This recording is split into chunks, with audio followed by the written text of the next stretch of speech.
This is the story of the new family, born when a 62-year-old American rancher saved two 24-year-old Mongolian women from the brink of becoming undocumented immigrants, not only taking care of them, but also fathering their children. Before we begin, please subscribe and like our channel. It is a great source of strength for us. Lancaster County, Nebraska. A place famous since the pioneer days for its fertile soil, the heart of America's breadbasket. Amidst the golden fields of corn stretching endlessly to the horizon, lay the vast ranch of Samuel "Sam" Miller. At 62, Sam was no ordinary farmer. Building upon the land his family had homesteaded for generations, he had introduced modern agricultural technology and management to cultivate one of the most successful grain operations in the state. He was a true corn tycoon and a pillar of the community, commanding the respect of all. People called him Mr. Miller and followed his lead, but he was a true man of the soil. At heart, always unpretentious in his worn jeans and work boots, inspecting the fields from dawn and never shying away from sweating alongside his workers. 15 years ago, after losing his wife of a lifetime to cancer, he had sunk into a deep sorrow as if he had lost everything. But he couldn't remain steeped in grief. He resolved to live a life dedicated to making the land more prosperous, which was also his last promise to his wife, and to care for his neighbors in need. He generously gave back his wealth to the community. Particularly pained by the labor shortage in rural areas, he took a special interest in formally hiring migrant workers, ensuring their stable living conditions, and protecting their rights. Workers from various countries like Mexico and Guatemala worked together on his ranch, and to them all, he was a warm father figure and a reliable employer. His spacious ranch house was now seldom visited, except by the quiet housekeeper Maria, who had long managed the household, and his younger sister's family from Chicago, who stopped by occasionally. As vast as the plains, a deep emptiness and loneliness resided in a corner of his heart. He would often sit by the large living room window at dusk, gazing at the garden he had tended with his wife, lost in thought. Behind his success and honor always lay a yearning for his late wife and a craving for human warmth. Far away on the green steppes of Mongolia, two 24-year-old women, Altan and Nomin, were born and raised. They flew to America with their own dreams in their hearts in pursuit of the American dream. Altan, with a personality as strong and vibrant as fire, was the eldest daughter of a poor nomadic family. Her dream was to work hard in America, earn money, and return home to build a comfortable gyr, a traditional Mongolian yurt for her aging parents and younger siblings, and start a small ranch. In contrast, Nomin, with a disposition as clear and calm as a lake, possessed delicate hands and loved to create beautiful traditional Mongolian embroidery. She had a firm dream of learning advanced design in America and one day creating her own fashion brand that captured the beauty of Mongolia. The two arrived in the U.S. on the same flight and found jobs at a small garment factory in an industrial district on the outskirts of Los Angeles. But reality was harsh. Deceived by a trafficker, they were forced to work in sweatshop conditions different from their promised contract. The factory owner used various excuses to withhold their wages and forced them to work long hours. Due to their broken English, they couldn't even protest properly and had to endure unjust days. Then one day, they learned that the owner had taken their passports and was planning to sell them to an even tougher operation. In a crisis, fearing they would lose not only their dreams, but even their basic human dignity, Altan and Nomin decided to escape the factory that night. All they had were the small backpacks on their backs, each other's hands, and a sense of desperation. After wandering and hiding in an unfamiliar city for several days, their money ran out. With the vague hope that they might find work in a rural area, they headed inland without a plan. Then, one pre-dawn morning during a downpour, they reached a quiet county road in the Nebraska plains. Exhausted from days of homelessness, hunger, and being soaked by the rain, they couldn't take another step. They took shelter under the eaves of an old tractor shed by the road, shivering and clinging to each other, overwhelmed with despair. Like lost lambs in a strange land, hot tears streamed endlessly from their eyes. Just then, a faint pair of headlights cut through the darkness. It was Sam Miller. He had a habit of checking his fields early in the morning when it rained heavily. Spotting two unfamiliar figures huddled by the shed, he stopped his truck and cautiously approached. Two young foreign women, soaked to the bone, trembling with fear. He instantly sensed that their situation was serious. His long experience told him these were people in desperate need of help. "Ma'am, are you two all right? What are you doing out here on a night like this?" His low voice was tinged not with reprimand, but with concern. Startled by the sudden presence, Altan and Noman clung to each other even tighter. But in the man's gentle eyes and tone, they sensed not hostility, but compassion. Altan summoned her courage and in a trembling voice tried to explain their situation with a mix of broken English and gestures. "We, from Mongolia, ran away, hungry, please help." Sam understood everything from their desperate eyes and broken words. He was silent for a moment, then spoke in a firm yet warm voice. "First, let's get you to my house. This is no place to be.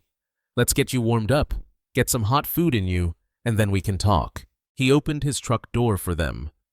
Altan and Noman hesitated for a moment, but seeing his sincere demeanor, they placed their last hope in him and carefully climbed in. It was the beginning of a miraculous bond forged on the Nebraska plains during a stormy dawn. Sam's house was spacious, clean, and above all, filled with a warm atmosphere. He first gave the two women clean clothes and towels and let them take a hot shower. Then he went to the kitchen and began preparing breakfast himself. His housekeeper, a quiet but kind-hearted woman named Maria, who had long looked after him, and the ranch was also up early and greeted the two women with him. Maria felt sympathy for the pitiful state of the unfamiliar foreign girls and reassured them with a warm smile. After washing up and changing into clean clothes, Altan and Noman looked refreshingly youthful and pretty. On the table were steaming plates of scrambled eggs and bacon, savory beef stew, and fresh cornbread. Facing a proper meal for the first time in days, the two ate ravenously, their eyes welling with tears. Sam and Maria waited silently until they finished their meal comfortably. After the meal, Sam served hot coffee and calmly listened to their story. Altan, with occasional help from Noman, recounted the terrible things they had experienced and their desperate feelings. Their story was heart-wrenching. Sam sighed deeply, feeling both anger and compassion. How can such wicked people exist in this world, to bring young girls here and make them suffer like that? There's a special place in hell for people like that. He genuinely empathized with their pain. He thought for a moment, then, as if having made a decision, said, "Your situation is difficult, but you can't live as undocumented immigrants in hiding. I can't offer a huge solution right away, but if you want, you can stay here at my house for a while and recover. I'll also look into ways to legally resolve your status through people I know. In return, you can't just sit around. You'll have to help Maria with her chores or do some light work around the ranch that I ask of you." Altan and Noman looked at each other with expressions of disbelief. Then they both burst into tears, bowed their heads, and repeatedly said in Mongolian, "Bayar-la-la. Thank you. Thank you, Mr. Truly. Bayar-la-la." Maria's eyes reddened as she patted their backs comfortingly. Sam cleaned up a small, cozy guest cottage on one side of the property and gave it to them as their temporary home. Though small and simple to Altan and Noman, it was a safer and warmer sanctuary than any palace in the world. There, for the first time in a foreign land, they were able to sleep deeply and peacefully. The morning sun of the Nebraska plains gently shone through their window. From the next day, Altan and Noman began a new life under the warm care of Sam and Maria. Sam's house was larger and cleaner than they had imagined, and the cottage he gave them was a cozy space filled with sunlight. For the first few days they mostly slept, recovering from the fear and fatigue of their ordeal.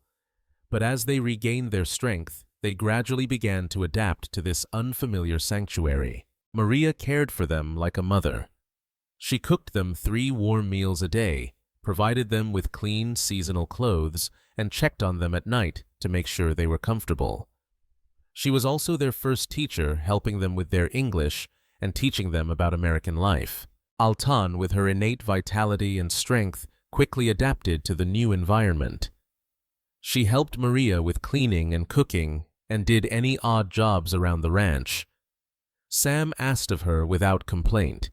She especially enjoyed taking early morning walks, keenly observing Sam as he inspected his fields. In his management of the vast plains, she saw the dignity and strength of a valiant Mongolian chieftain and began to harbor a special respect for him. Wanting to be of some help, she would ask him about farming in her broken English and tried to be his companion by sharing her experiences of herding livestock in Mongolia. Nomin, more introverted and shy than Altan, also found her own way into the hearts of Sam and Maria.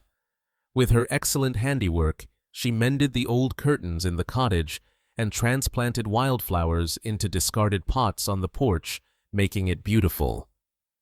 The traditional Mongolian folk songs she hummed quietly brought a long-absent warmth to Sam's quiet home. Once seeing Sam lost in deep sorrow while looking at a photo of his late wife Nomin, spent the night painstakingly making a small, beautiful quilt square, blending Mongolian patterns with American folk art motifs. The next morning, she shyly gave it to him. Sam silently stroked the fabric, deeply moved by her warm heart. In Nomin's pure and gentle spirit, he seemed to discover the gentle nature of his wife he had long forgotten. Sam also realized the change that the presence of the 2 young Mongolian women had brought to his life. His vast house, which had been silent for years, was now filled with Altan's hearty laughter and Nomin's quiet songs. He found himself looking forward to chatting with them over dinner, and when they asked him questions about his farming experience or American culture in their broken English, he would explain with the enthusiasm of a teacher instructing young students. He was deeply impressed by their untainted purity and the strength with which they held onto hope despite their difficult circumstances. Unconsciously, he found himself cherishing and caring for them like daughters, and sometimes with feelings that went even further. However, his age of over 60, the judgment of the world, and above all his longing for his late wife, created a conflict in his heart. He tried to suppress his budding emotions, contenting himself with being their reliable guardian and supporter. At night, Altan and Nomin would sit facing each other in their small room in the cottage, sharing the day's events and their innermost thoughts. Nomin, Mr. Miller is such a good person. He's like a father, and sometimes Altan would trail off. Nomin would nod quietly. Yes, Ek's older sister. I think so too. When I look into his eyes, sometimes I'm reminded of my late grandfather. He's so warm and deep. They looked into each other's eyes, confirming that they felt a similar affection for the rancher. And they made a firm promise once more, no matter what, they would not be jealous or fight, but would continue to rely on and help each other as they were now. Their friendship, like that of the only kin they had in this foreign land, grew stronger and more precious. Maria had long since noticed the subtle atmosphere developing among the 3. As a loyal person who had spent her life helping on the ranch and staying by Sam's side, she knew better than anyone how long he had lived in deep loneliness after losing his wife. She was happy to see that the arrival of Altan and Nomin was breathing new life into him. While helping the 2 Mongolian girls with English and American customs, she also acted as a quiet facilitator, sometimes offering warm advice as a life senior, helping their relationship to develop naturally. When townspeople asked with curiosity about the young foreign girls who had moved into the Miller Ranch, she would skillfully deflect by saying, They are good girls. Mr. Miller took in after seeing their pitiful situation. They are sweet and work hard. One weekend, Maria took Altan and Noman to the local farmers market in town. The two were filled with wonder and excitement at the sight of a bustling American market for the first time. Altan quickly adapted to the lively atmosphere, marveling at the produce, while Noman was mesmerized by the handmade quilts and pottery. The vendors looked at them with curiosity, but most were friendly. When Maria introduced them as part of our ranch family, they were welcomed even more warmly. That day, Altan and Noman felt a small happiness and a sense of being a little closer to their new home. The shadows of anxiety and fear in their hearts slowly faded, replaced by the light of hope and excitement for a new life.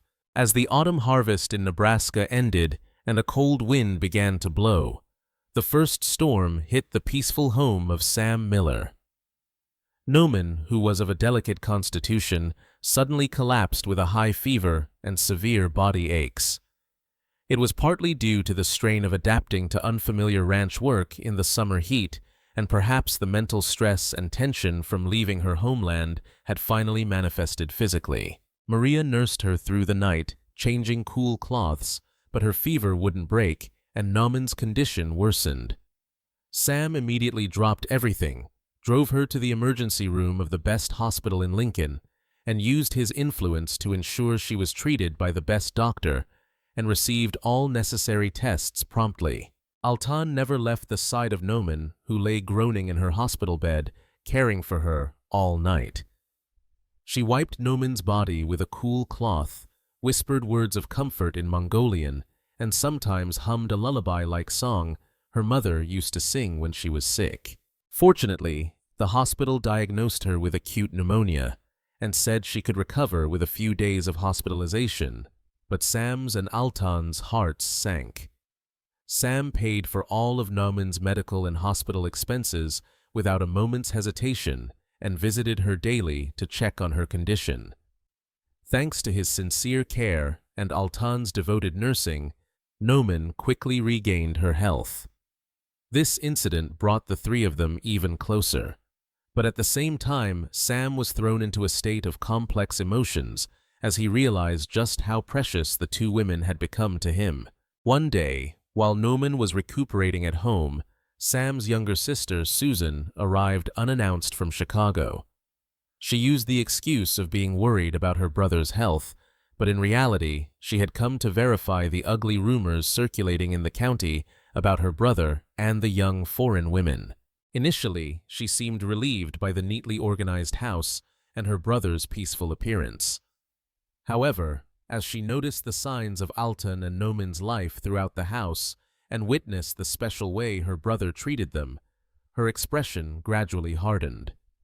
When she saw her brother bringing Noman her medicine and joking with Altan, she could no longer hold back and cornered him in his office.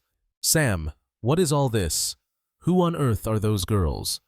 Were the rumors true that you're living with two young foreign girls?" Susan's voice was sharp. She was filled with suspicion about her brother's reputation, his standing in the community, and about the young women who might be after his fortune.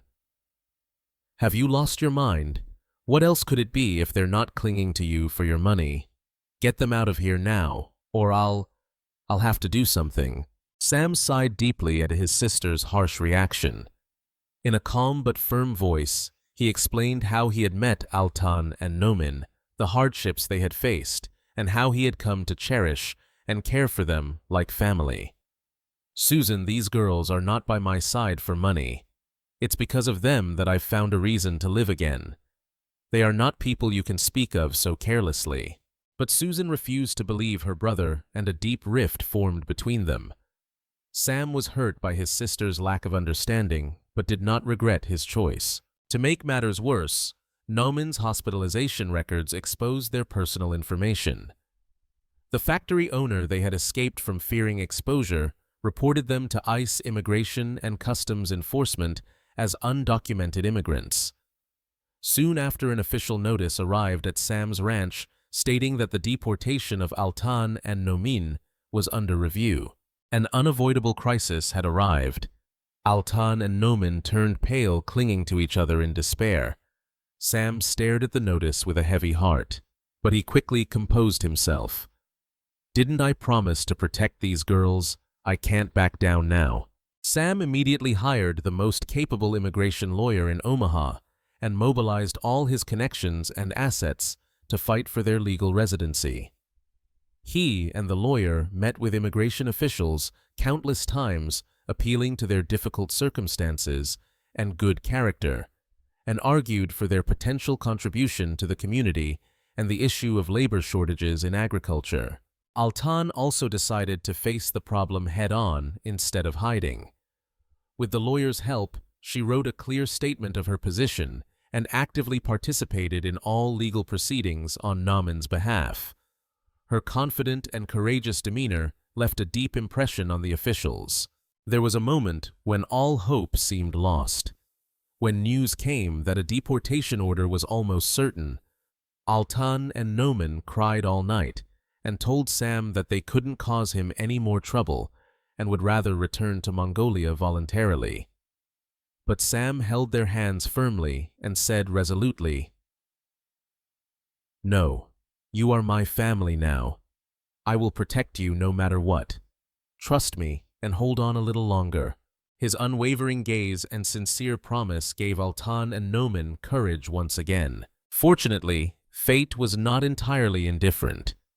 A human rights lawyer whom Sam's attorney had contacted took an interest in their case.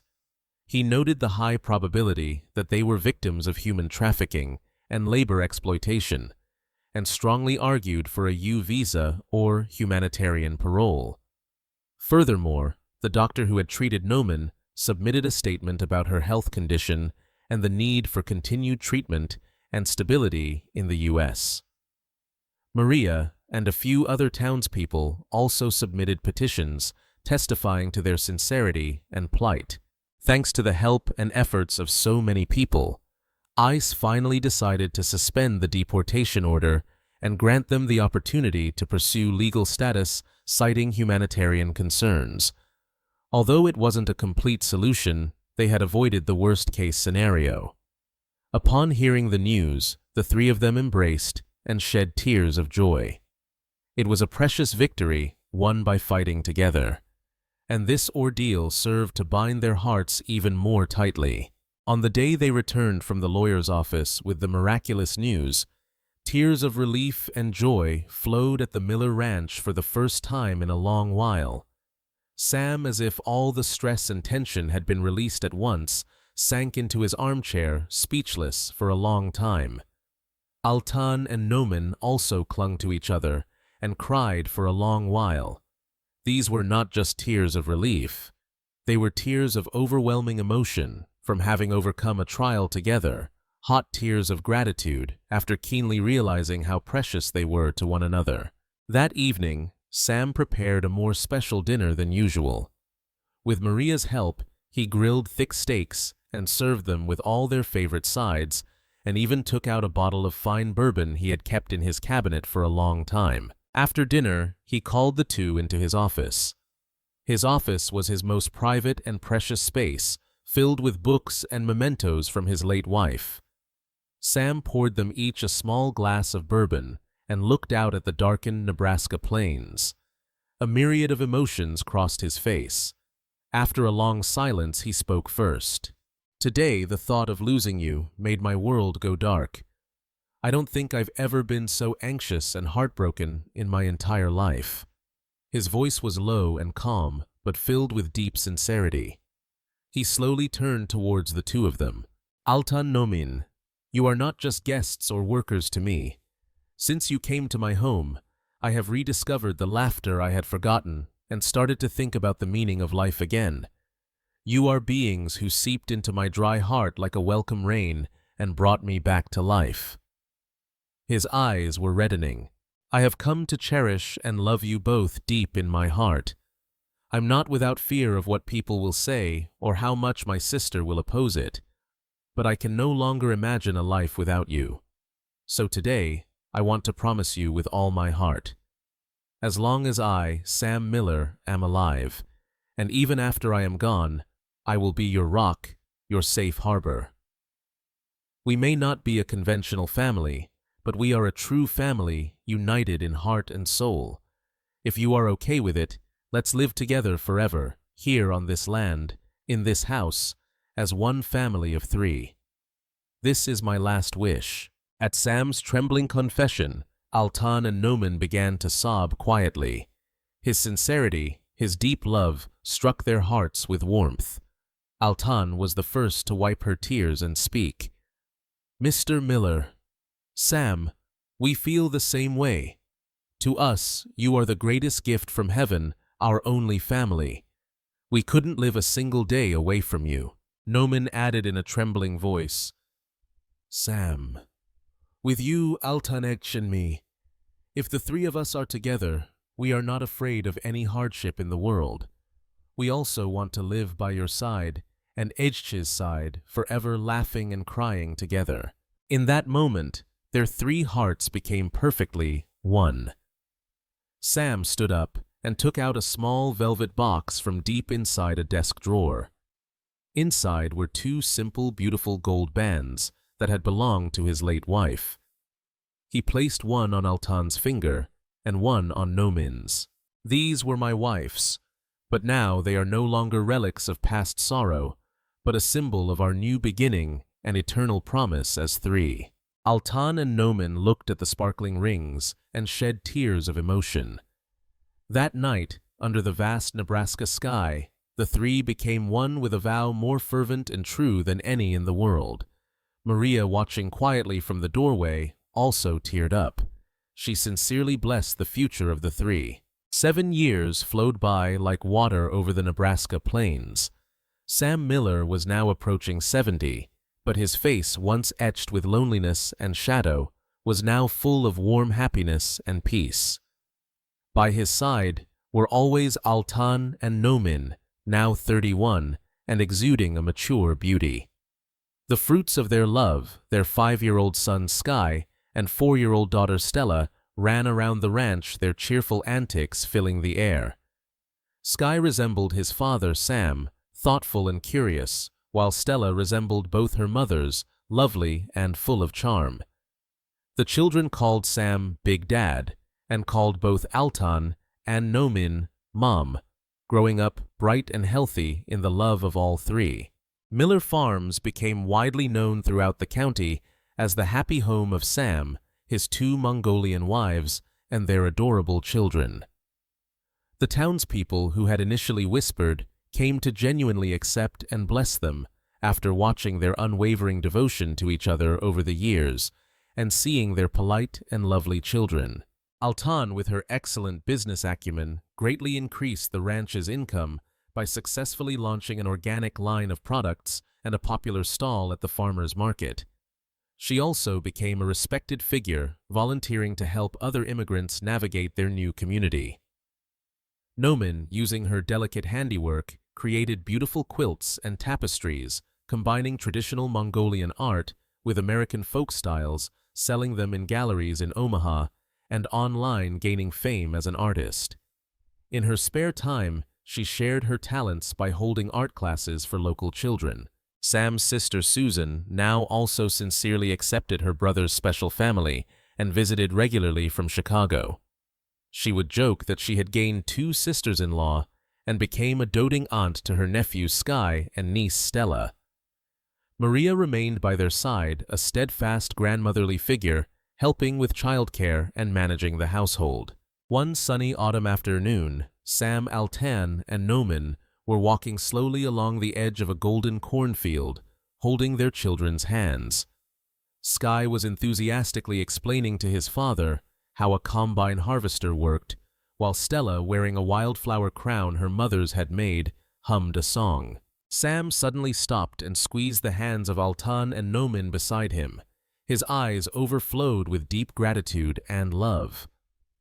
"Without you in my life, I could never have dreamed of all this happiness. You are the greatest blessings God has ever given me." Altan leaned affectionately on his arm and smiled brightly. "To us, Sam, you are like the wide open sky. Thank you for embracing us and our children with such a big heart." Noman wrapped her arm around his other and whispered, "We will be forever happy here on this land with you and the children. Our love is as vast as that sky and as unchanging as these fields." The three looked at each other and smiled with pure happiness.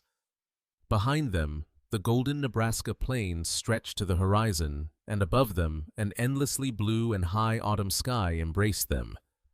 Their great love, which transcended age, nationality, and all worldly prejudices, had ripened beautifully like the bountiful harvest of the plains, destined to shine forever under the big sky. Wherever their footsteps led, seeds of love and happiness were sown.